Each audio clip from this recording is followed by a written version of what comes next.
जी, जाहिर सी बात है, आपने पैनल की तरफ से अभी तक जो जवाब आए हैं आपने सुना ही होगा। मेरा सवाल वही है जो मैंने आपसे पहले पूछा था कि डब्ल्यूएचओ की रिपोर्ट पर सेंट्रल गवर्नमेंट को आखिर क्या ऑब्जेक्शन है, और जिस तरह से आप लोग कह रहे हैं कि ये आंकड़े मोटिवेटेड हैं, तो आपको ऐसा क्यों लग रहा है कि ये आंकड़े मोटिवेटेड हैं, और अगर मोटिवेटेड हैं तो किसके इन्फ्लुएंस में इनको मोटिवेट किया गया है?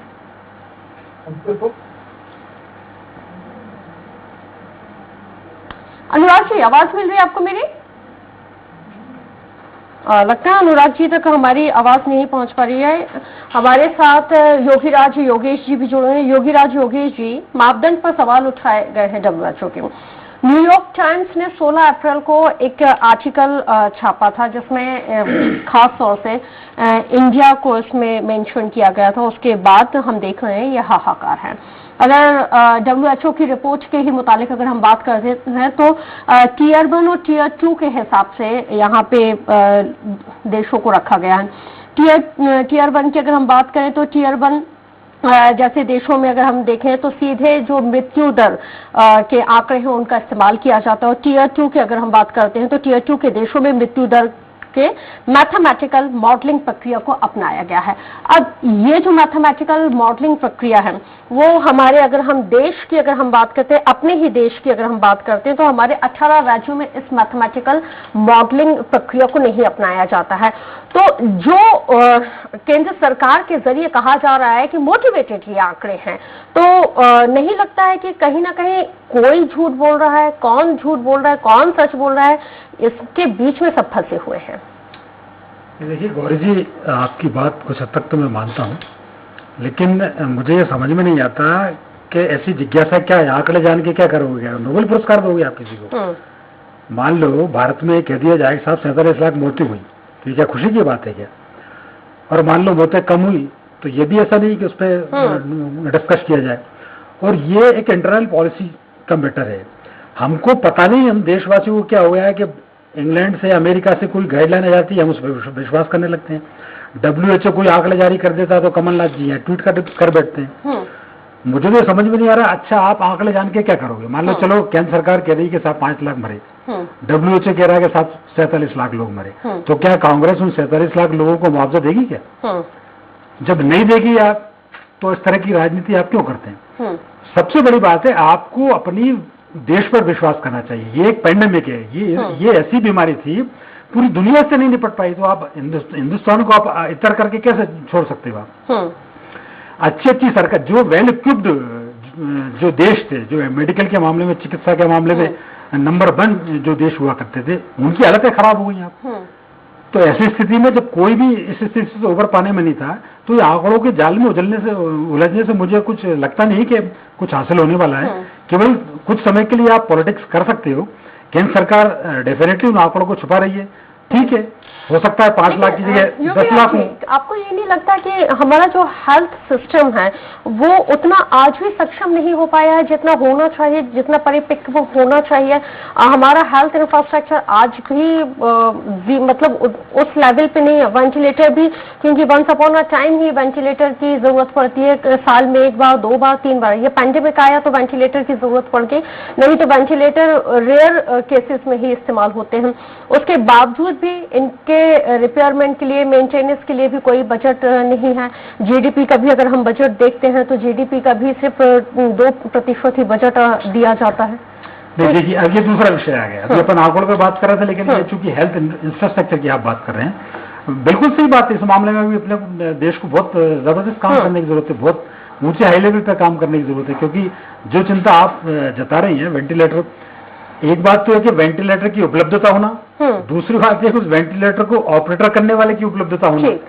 मुझे शायद डॉक्टर साहब, मैं तो नहीं जानता चिकित्सा के मामले, लेकिन हो सकता है डॉक्टर साहब भी जानते हो कि वेंटिलेटर को चलाने के लिए भी शायद एक डॉक्टर की आवश्यकता होती है। हो सकता है उसको टेक्नीशियन चला पाए या ना चला पाए। अब पहले तो डॉक्टरों की कमी इस देश में, अब आप वेंटिलेटर के चलाने के लिए एक डॉक्टर अलग से लेके आओ, तो ये तो इसमें तो बहुत तेजी से काम करने की आवश्यकता है। सुरेंद्र जी, आप जवाब भी दीजिएगा। और मेरा भी सवाल है कि डब्ल्यूएचओ समय भी हमने देखा है कि डब्ल्यूएचओ की जिस तरह से ये जो रिपोर्ट रिलीज हुई है, इस पे मतलब कई तरह के ऑब्जेक्शन हैं। आपको भी जाहिर सी बात है ऑब्जेक्शन है। जब एक एग्जाम्पल सिर्फ मैं दे रही हूँ, जब कोई ऑर्गेनाइजेशन, कोई मीडिया घराना अगर सेंट्रल गवर्नमेंट की तारीफ करता है तो आप लोग एक टैग लगा देते हैं कि ये फलाना मीडिया है। अब जब कोई ऑर्गेनाइजेशन सवालिया निशान खड़ा कर रहा है तो आप उसको सपोर्ट कर रहे हैं। ये दो कॉन्ट्राडिक्ट तो है ना सर, और आपके साथ समूचा विपक्ष भी खड़ा हो गया है। गौरी जी, विश्वसनीयता के लिए सबसे पहली शर्त जो होती है वो पारदर्शिता होती है। पहली बात जो है, ये आंकड़े जो WHO के पास आए हैं तो इसका संकलन WHO ने तो नहीं किया था। ये आंकड़े आए कहां से? जो सिविल रजिस्ट्रेशन सिस्टम हमारे देश का है और जो NHAI जो आंकड़े दर्ज करती है, उन्हीं के, यही के सरकारी सिस्टम के तहत जो दर्ज आंकड़े हैं, उन्हीं को लेकर उन्होंने कहा है कि ये जो प्रत्यक्ष और अप्रत्यक्ष मौत है, 81,16,000 जो है मौत उस समय दर्ज की गई, जो सामान्य मौत है उससे 45% ज्यादा है, और वो जो इलाज के अभाव में है। तो ये आंकड़े संकलन का काम पहली चीज तो WHO ने नहीं किया है। यदि कोई आपको आईना दिखाए तो इस प्रकार से सब उसके ऊपर टूट पड़े, चाहे मोदी सरकार के मंत्री हों या भाजपा के बाकी नेता हों या इनके ट्रोल आर्मी के पेड वर्कर हों, तो मैं समझता हूं यह उचित नहीं होगा। अभी तक के चर्चा में गौरी जी 3 चीजें सामने आई है। जिस प्रकार से वरिष्ठ पत्रकार हैं रामौतर जी ने बहुत व्यवहारिक बात कही, जो प्रैक्टिकल सच्चाई है, हम सबने अनुभव किया है कि उस दौरान जो है मौत अधिक संख्या में हुई। आज भी जो भागवत की और पूजा पाठ की जो प्रक्रिया चल रही है, निश्चित रूप से जो मौत है वो लगभग 45% ज्यादा दर्ज की गई है। जहां तक डॉक्टर साहब ने कहा है, उनके तथ्यों और तर्कों को मैं चुनौती नहीं देता, लेकिन वो उन्होंने ये कहा है कि 5,24,000 जो कुल आज तक का जो मौत का आंकड़ा बताया जा रहा है वो विश्वसनीय नहीं है। ये निश्चित रूप से विश्वसनीय नहीं है, और मोदी सरकार ये पहली बार नहीं है। सुप्रीम कोर्ट से कई बार फटकार मिली और सदन तक में ये झूठ बोला गया कि एक भी मौत जो है ऑक्सीजन की कमी से नहीं हुई, जबकि हम सब जानते हैं कि किस प्रकार से एक शमशान और कब्रिस्तान के सामने लाइन लगी, चिमनी। ठीक है, सिर्फ मैं पूरी कर लूं, मैं पूरी कर लूं अपनी बात गौरी जी, मैं पूरी कर लूं। योगी राज जी बेहद सम्मानीय राजनीतिक विश्लेषक हैं, लेकिन इस बात पर मैं कड़ी आपत्ति दर्ज करता हूं कि आंकड़े जानकर क्या करेंगे। देखिए, ये कानून और संविधान से देश चलता है।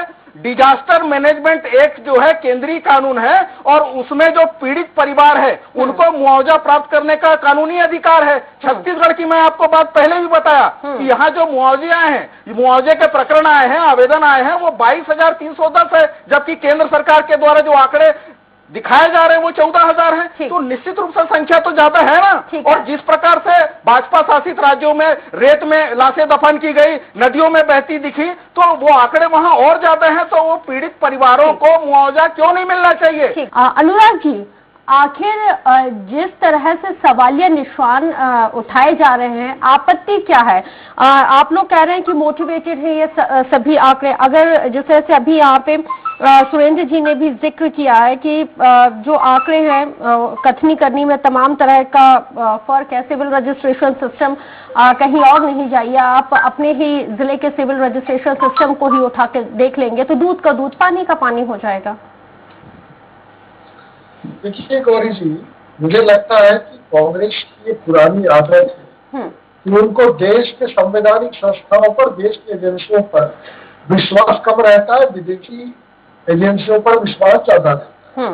ये सुप्रीम कोर्ट पर सवाल उठाते हैं, ये CBI पे सवाल उठाते हैं, ये सेना पे सवाल उठाते हैं। तो इसलिए ये WHO पर विश्वास कर रहे हैं, देश की सरकार पर विश्वास नहीं कर रहे हैं। इसमें मुझे कोई आश्चर्य नहीं। दूसरी बात, एक बहुत प्रमाणिक बात, देश में जन्म और मृत्यु, ये 2 ऐसे रिकॉर्ड है जिसके साथ कोई छेड़छाड़ नहीं की जा सकती, और एक बड़े प्रमाणिक रूप से ये चलता है। उसका रजिस्ट्रेशन में बकायदा होता है। और मैं सुरेंद्र वर्मा जी को ये बोलूं कि छत्तीसगढ़ में जो 14,000 के आंकड़े इन्होंने मृत्यु के दिए है वो गलत है। छत्तीसगढ़ में 1 लाख मृत्यु हुई है। तो शायद ये अभी तिलमिला उठी और तरह तरह के तर्क देने लगी। मुझे लगता है कि आज देश भर के अंदर जिस तरीके से कोविड से भारत की सरकार ने निपटने का एक उपक्रम दिखाया है, जिस तरीके से वैक्सीनेशन किया है, वो अपने आप में अभूतपूर्व है। और इससे निश्चित रूप से कई प्रकार की जो संस्थाएं हैं उनके अंदर इसको लेकर कंट्रोवर्सी है, और कहीं ना कहीं इस प्रकार की बात जो पच नहीं रही है लोगों को, जो लोगों के लिए डाइजेस्टिव नहीं है, तो इस प्रकार के रिएक्शन आना स्वाभाविक है और इसलिए मेरे ख्याल से इस प्रकार की प्रतिक्रिया दी जा रही है। देखिए अनुराग जी, अपच तो होगी ना, क्योंकि जिस तरह से आप कह रहे हैं कि कांग्रेस को क्योंकि विदेशी कंपनियों पर ज्यादा भरोसा है और वो देश की उच्च संस्थानों पर यहाँ पे भरोसा नहीं करती हैं।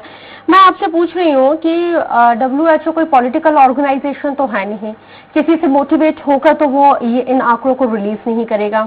और जिस तरह से हमने देखा है कि जब कोरोना से डेथ को लेके, ऑक्सीजन से डेथ को लेके जब हमने देखा है कि जो आंकड़े पहले रिलीज किए गए थे केंद्र सरकार के द्वारा, विधानसभा में भी राज्यों ने भी दिए थे और साथ ही अगर हम देखें कि लोकसभा में भी केंद्र सरकार के द्वारा उन आंकड़ों को पेश किया गया था, उस वक्त तो ये भी कह दिया गया था कि ऑक्सीजन की कमी से एक भी मरीज की मौत नहीं हुई है। स्थिति आपको पता है, शमशान घाट आज से ठीक 1 साल पहले की अगर मैं बात करूं तो शमशान घाटों में लंबी लंबी कतारें देखी गई हैं, लोगों का नंबर नहीं आया अंत्येष्टि के लिए। अगर हम कब्रिस्तानों की भी बात करें तो कब्रिस्तानों में भी हमने यही स्थिति देखी है। इनमें से जीता जागता एक उदाहरण मैं हूं, क्योंकि इसी कोरोना में मैंने भी अपनी मां को खोया है।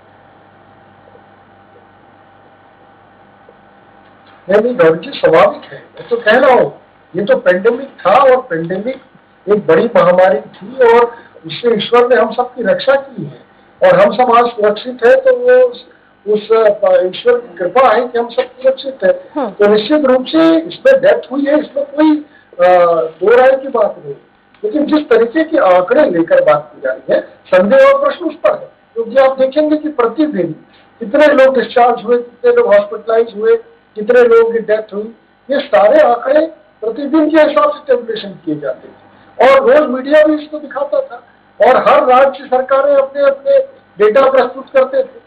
तो प्रतिदिन जब ये आंकड़े मॉनिटर किए जा रहे थे तो उस आधार पर ये पूरी मॉनिटरिंग की गई थी इस पूरे पेंडेमिक पीरियड में, कोविड के टाइम। तो आज जब इस प्रकार के आंकड़े आते हैं तो वास्तव में चौंकाने वाले आंकड़े हैं और इस प्रकार के कोई तथ्य मिलते नहीं है, तो इस पर सवाल उठना स्वाभाविक है। लेकिन गंगा किनारे हजारों लाशें से हमने किसकी देखी, जिनको कब्रिस्तानों में जगह नहीं मिली, जिनको शमशानों में जगह नहीं मिली, वो लाशें कहाँ से आ गई थी इस पैंडेमिक में? कई ऐसे गौरी जी, मैं आपको एक बात बोलूं, एक इसके तीन जो वेव्स थे कोरोना में, उसमें आपको ध्यान में होगा कि उसमें से एक वेव जो थी वो बहुत खतरनाक वेव, सेकंड इसमें सर्वाधिक मौतें हुई और उस सेकंड वेव में जब सर्वाधिक मौतें हुई तो उस समय पर ही ये आंकड़े बढ़े मृत्यु के, और वो समय था कि वास्तव में कभी कभी 10-10, 15-15, 20-20 एक छोटे छोटे शहर में ये मृत्यु हो रही। तो उस समय के आंकड़े ये हैं और उस समय ही वो स्थिति थी। लेकिन ये सारा जो मैनेजमेंट खड़ा किया गया केंद्र के सरकार के द्वारा, वो वास्तव में अभूतपूर्व था। और 130 करोड़ की आबादी को, जिसमें से हम 100 देशों को हमने वैक्सीनेशन दिया, इतनी बड़ी आबादी को वैक्सीनेशन दिया और उसमें सफलता हमने प्रदान की। ठीक है अनुराग जी, आप अपनी चूक नहीं बता रहे हैं, ताल ठोक रहे हैं, चूक को भी तो एक्सेप्ट कीजिए। हाँ, हमने दूसरे देशों को मदद दी है, हमने लोगों को वैक्सीनेट करने के लिए बहुत कारगर उपाय उठाए हैं और हमने दूसरे देशों को भी वैक्सीन भेजी है। अगर हमसे चूक हुई है तो उसको एक्सेप्ट करने में क्या बुराई है, हम एक्सेप्ट कर ले। ठीक है, विरोधाभास है WHO की रिपोर्ट में, लेकिन ये भी नहीं, इतना भी नहीं होना चाहिए कि हम माने ही नहीं। क्योंकि मैं आपको कह रही हूँ ना कि देखिए शमशान घाटों में लोगों का नंबर नहीं आ रहा था, कब्रिस्तानों में लोगों को सुपुर्द खाक करने के लिए लंबी लंबी कतारें देखने को मिल रही थी और तो भी उसके बाद भी लोगों के नंबर नहीं आ रहे थे। और कई तो ऐसे परिवार रहे हैं अनुराग जी, जिनको अपनों का आखिरी बार चेहरा देखना तक नसीब नहीं हुआ है। नहीं, ये तो एक बहुत बड़ी पीड़ादायक स्थिति थी, इसमें कोई दोराय हो नहीं सकती है, बिल्कुल सच बात है। ये तो बहुत कठिन परिस्थितियां थी, पूरे मानव समाज के लिए इससे बड़े निश्चित कुछ नहीं हो सकती। लेकिन मैं आपको एक बात अपनी तरफ से ये कहना चाहूंगा कि निश्चित रूप से यदि मैं जन्म मृत्यु के देश के रजिस्ट्रेशन के आंकड़े को मैं डिनाई करूं, मुझे लगता है कि ये ठीक नहीं होगा। 5 लाख की जो मृत्यु का दर बताया गया है और ये 45 लाख, तो उसको मैं कैसे क्या एक्सेप्ट करूं कि 45 लाख मृत्यु हुई है, कैसे एक्सेप्ट कर लूं? मैं अपने देश के उस लाखों डॉक्टर्स की जो दिन रात की मेहनत है, जो उनका उसमें जो हमारे फ्रंट लाइन वॉरियर्स लगे हुए थे, उन्होंने जो आंकड़े जुटाए हैं, जो स्थिति बनी है, पर प्रतिदिन के जो आंकड़े रिकॉर्ड किए गए हैं, तो उसको कैसे झुटला दूं? उसकी मेहनत को नहीं झुटलाया जा सकता है। तो इसलिए मैंने प्रश्न किया ना, यदि छत्तीसगढ़ में 14,000 नहीं 1 लाख है, तो अभी तुरंत वर्मा जी सुरेंद्र जी, आप मान रहे हैं 14,000 नहीं 1 लाख लोगों की मौत हुई है, ये एज्यूम कर रहे हैं अनुराग जी?